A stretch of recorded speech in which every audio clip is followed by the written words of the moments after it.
โอ้เสร็จอุปกรณ์เรียบร้อยแล้วป้อนายอยู่กับล็อกไฟเป็นไงน้ำมือนี้เอาจากแต้มมือนี่ฮะจากแต้มมือนี่ประมาณ10ว้าตะ โหโทษเอาอาบูมาลีดมือนี่ไป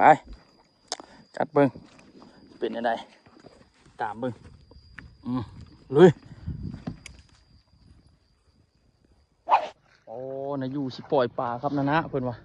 ออกไซโลโอ้จับเพียน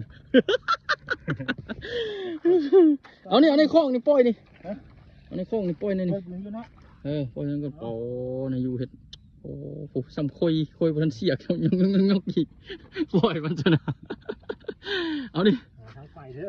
ปล่อยนี่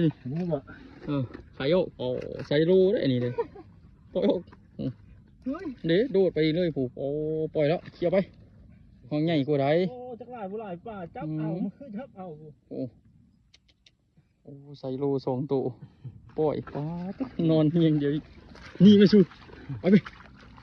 สู้นี่